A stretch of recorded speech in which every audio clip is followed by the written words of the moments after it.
Okay, so 15.1, I just want to do one problem where we have, where we're looking for a potential function where I have three variables. They have one example in the book. You can look at that thing.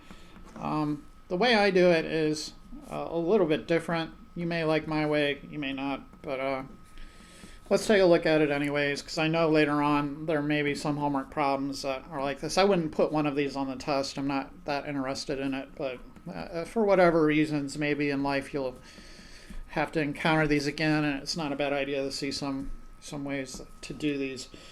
Right, so I'm looking for the potential function of this guy. I'm going to presume it's conservative, so presume I did the curl and it turned out to be 0. First thing I'm going to do is rewrite it so it's a little easier if I got to take some derivatives.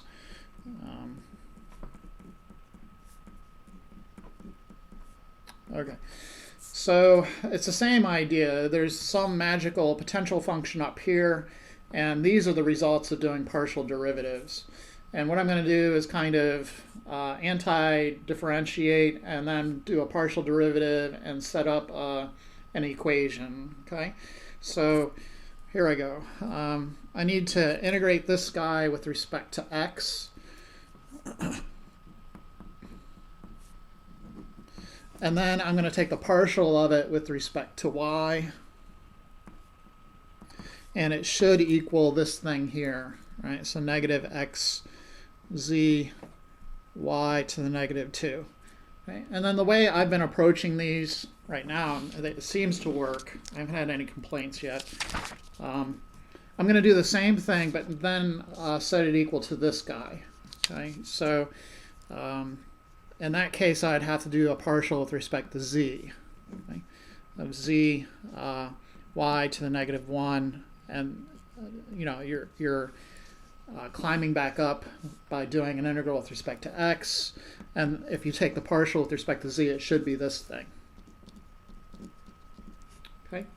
Okay, so I'm going to do those two equations, and what's going to happen is I kind of get another vector field from it.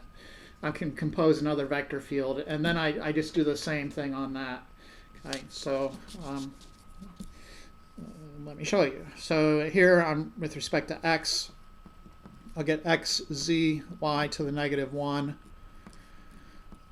But then you have to add in anything that could have gotten differentiated to 0 by doing the partial with respect to x. So it would be some sort of function of y and z. Okay. And then on the other side I have negative x, z, y, and then negative 2. Okay. This thing right here is the answer. It's just we need to figure out what the heck this h of yz is. Okay.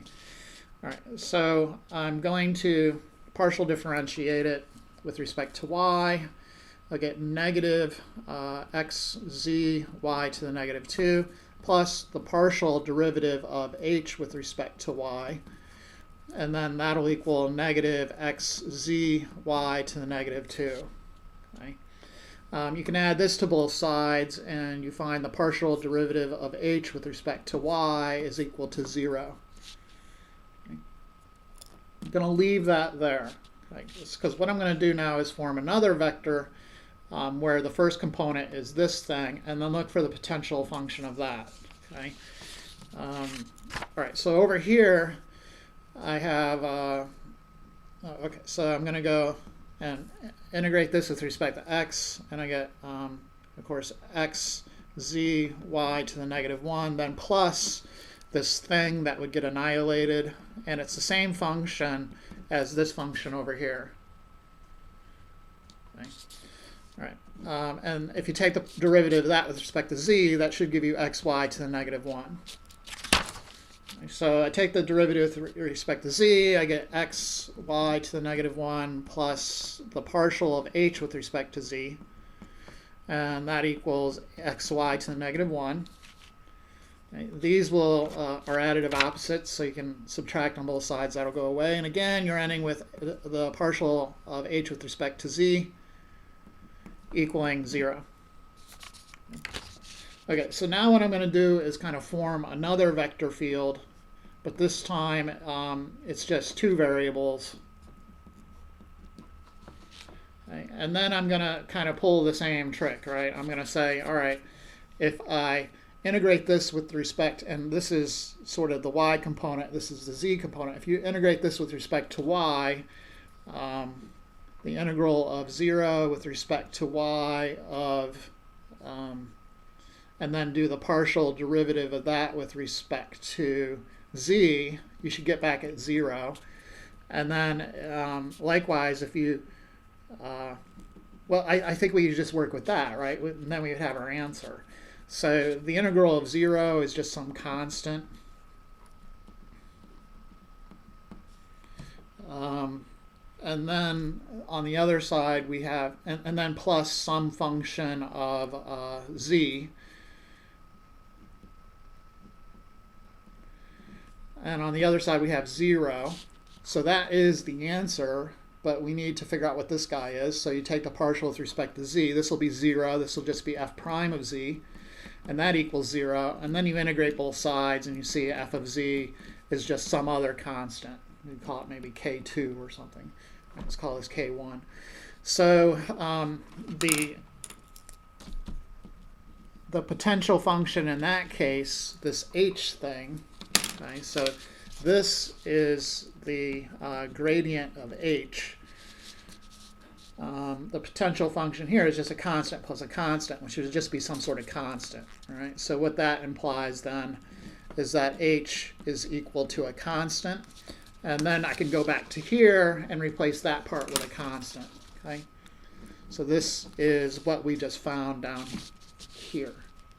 Okay, so ultimately then, our answer, f of x, y, z, is equal to x, z, y to the negative 1 plus some constant. Okay. The book's method just seems kind of flimsy to me, kind of wishy-washy. I don't like it, so that's why I've chosen it to do this way. Maybe you can improve upon it in your journey. But this is working for me so far. If you have an issue, if you find a problem where this doesn't work, if you're doing my method, please let me know so we can improve upon this and future generations can benefit from your struggle. Okay? Okay, but that's the way I'm going to be doing it. And so far, it gives me the right answers, so I'm happy with it.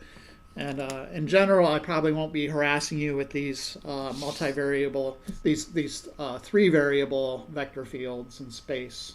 Okay, I kind of shy away from those with regards to finding potential functions. Okay, thanks for watching.